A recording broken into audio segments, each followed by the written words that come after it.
Hi,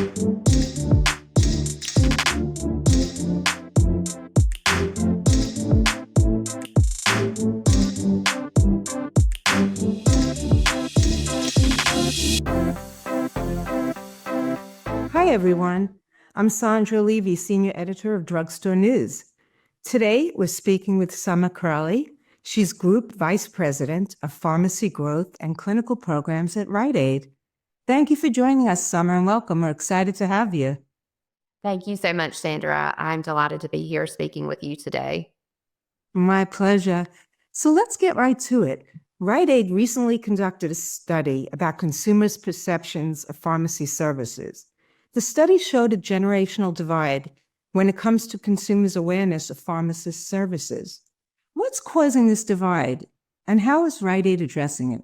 When I saw the results, I was a little, I would say, surprised. But then as I thought about it, I wasn't as surprised. So what we did see in the survey of 2,000 respondents is that your younger generations, so if we think about Gen Z and the millennials, 25 to 29% of those respondents visit their pharmacists and to have select medications actually prescribed, not dispensed, but actually prescribed where state regulations allow.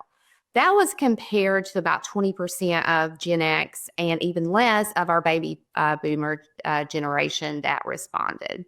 So if you think about what are we offering now that maybe we weren't offering 20 years ago? Well, again, that comes down to most individuals are very comfortable with the fact that their pharmacist dispenses medications to them, discusses their health and wellness, gives over-the-counter advice. But when it comes to treating individuals for self-limiting illnesses like strep, or flu or COVID, and into even prescribing more maintenance medications when you think about hormonal contraceptives. That's where generations probably don't have the same knowledge as younger generations regarding what actually our pharmacists can offer now versus then. So it really gets down to access to information and how we deliver that information to our consumers, as well as just the health conscious behaviors and how an individual is used to actually receiving that care. Great. So you touched upon some of the things I'm going to ask next, but if you could be specific as to what clinical pharmacy services are available at Rite Aid that consumers are unaware of, and how is Rite Aid maximizing this opportunity to educate them and maximize health outcomes? And I had referenced most individuals or respondents were comfortable with the fact that their pharmacists dispense medications and had relatively simple conversations with them.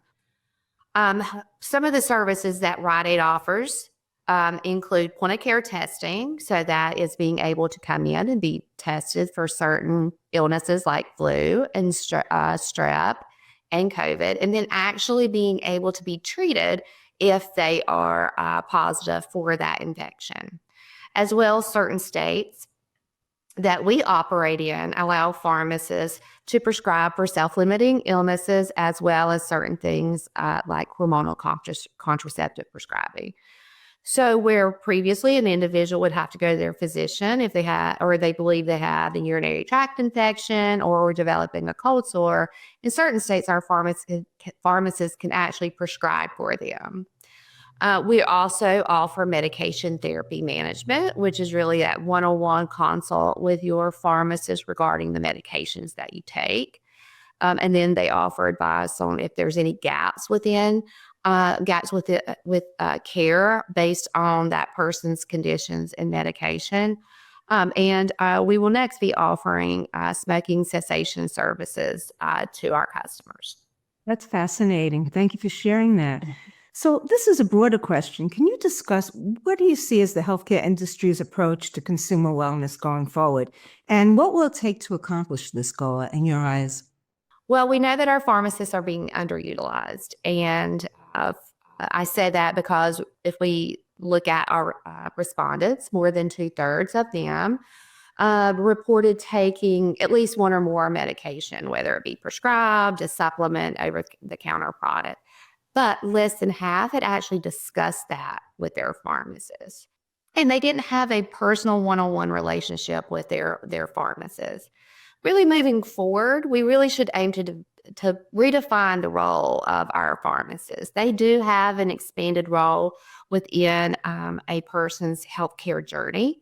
We're not looking to replace a physician or a mental health worker. What we're looking to do is really have a collaborative, synergistic relationship with the healthcare team to ensure that our customers are being taken care of. And a lot of this is really just through continued education and awareness.